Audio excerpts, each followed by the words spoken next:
We shouldn't underestimate the importance of a home inspection.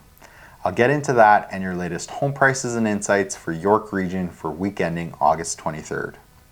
Now, we recently helped a client purchase a home in York Region, and when it came time to draft the offer, we discussed putting in a home inspection condition. Now, these clients, they had the attitude that the sellers were the original owners, they've lived there for 20 years, and the house was maintained immaculately, so maybe they didn't need a home inspection. Now, after discussing it further, we let them know the pros and cons. We let them know, there's things that we can't necessarily see that a home inspector will uncover that could be costly. And in the end, they elected to go with the home inspection. Now, they have peace of mind knowing that the property that they purchased, they know what's wrong with it, and we were able to shave off a couple bucks on the purchase price in order to reflect some of the issues with the home. So I can think right now of 4 clients off the top of my head that were saved by a home inspection condition this year. One of them, again, it was a similar situation where we had to shave money off of the purchase price in order to reflect the issues that needed to be fixed, and 3 of them were walking away from what would have been complete disasters. And so now I urge anyone, if you're looking at purchasing a property, this is going to be one of the biggest purchases that most people will make in their life. It's worth it to spend the few dollars that it costs to get a home inspection and know exactly what you're getting into.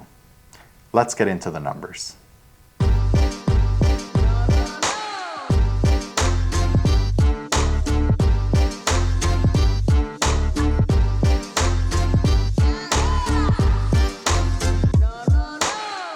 If you're looking for a beautiful 2-bed plus den, 2-bath condo, stay tuned to the end of this video. But for now, let's get into the numbers. So here we have York Region broken up into 3 different areas: Richmond Hill in blue, Markham in green, Vaughan in orange. This is for the past 3 months. We're going to get into Vaughan though. So Vaughan detached, we're sitting at an average sold price of $1,680,000. Last week we had 23 sales, with 5 of those coming in at $2 million or more. Compared to last year, not much changed. Last year we were sitting at an average sold price of $1,675,000, and we had sold the same number of properties at $2 million or more. Here are the moving averages for average sold price, median price. They help to really kind of take out those big peaks and valleys. We can see that the kind of trending down a bit, but not by much. It looks pretty balanced right now. It's going to be interesting to see where those move. Sales, you can see we're pretty much on par with what we were doing at this time last year. The difference here is sold at list price or more. This speaks to the confidence in the market. This speaks to, offer dates working. They don't seem as effective now because we were in 72%, 58%, 62% back in May, June, and now we're sitting at 35, 40%. Active listings. This is a trend that we have seen in all the home types, all the markets that we cover. Active listings is creeping up. You can see here that we are listing slightly more than what we did last year, but definitely an increase in active listings. And if active listings continues to rise, sales don't pick up and follow suit, we're going to affect months of inventory. And that's what we can see here, months of inventory starting to increase. We're at 3.3 months of inventory. That's what we consider a balanced market.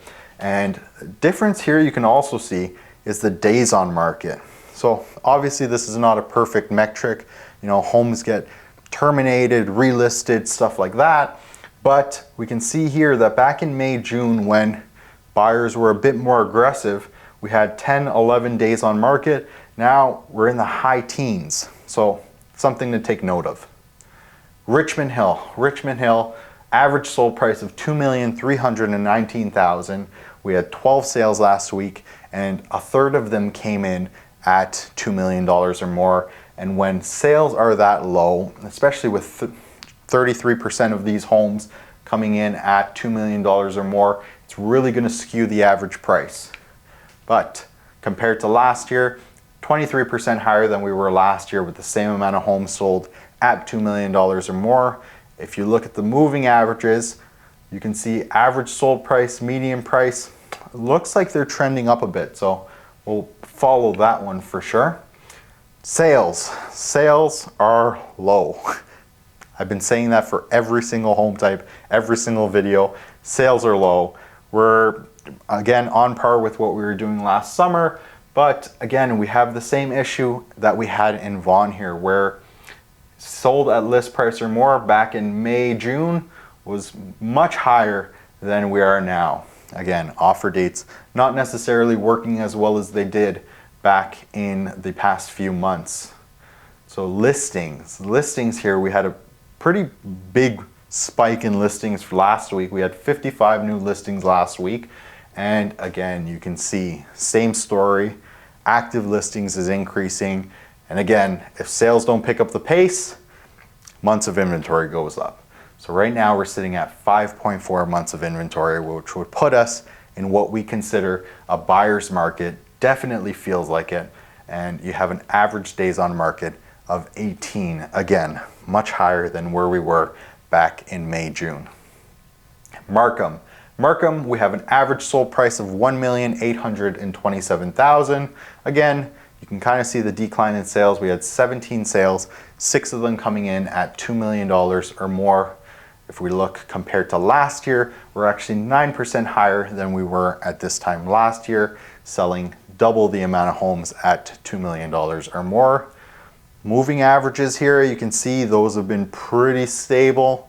Again, going to be interesting to see where those go.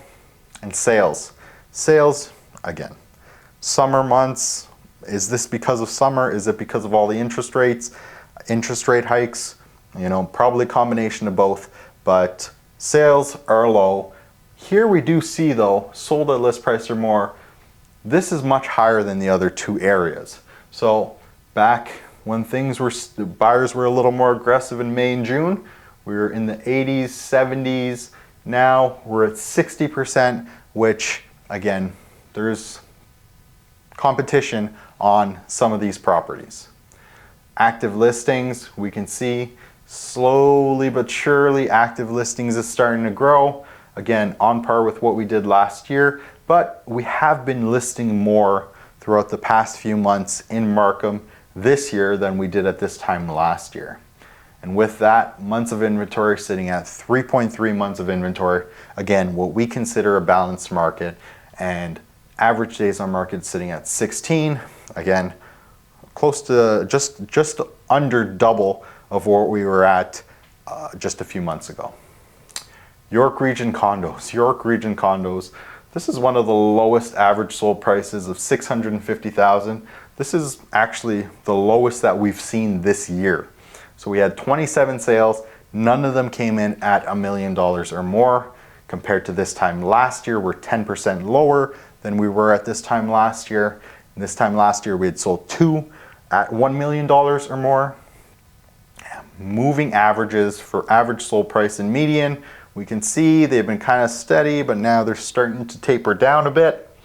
And sales again, on par with what we did last year. Sold at list price or more, 22%, so less than a quarter of condos are selling at list price or more. Again, you see the discrepancy between a couple months ago to where we are now, and where we are now is actually almost exactly where we were last year, percentage-wise.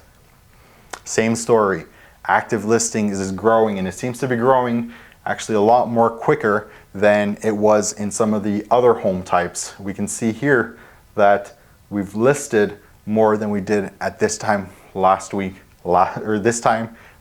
year. So that's going to affect months of inventory. Months of inventory is sitting at 4.9. Again, the top end of what we consider a balanced market. And same story with days on market, you know, it's growing. So here are this is the summary here for all the different regions. Vaughan detached, we're sitting at 3.3 months of inventory. Richmond Hill detached, 5.4. Markham 3.3, York Region condos 4.9. That means that none of these areas are currently in what we would consider a seller's market, and so it's going to be very interesting to see if listings keep growing, sales don't follow pace, then we're going to see these numbers get a lot higher, and what that's going to do is that's going to affect prices. So stay tuned, we'll have the numbers here. Now check out this condo. Welcome to the Grand Genesis, located at 9088 Yonge Street. This is Unit 705A. It's a large corner suite, great views from these floor-to-ceiling windows. You get sunshine all day. It's almost 900 square feet, and you get 2 bedrooms, a large den, 2 full bathrooms, and comes with parking and locker. Location, you can't beat it. You're in South Richvale, Richmond Hill. You could walk to Hillcrest Mall, Silver City, lots of shopping, restaurants, everything is close by. Have a look.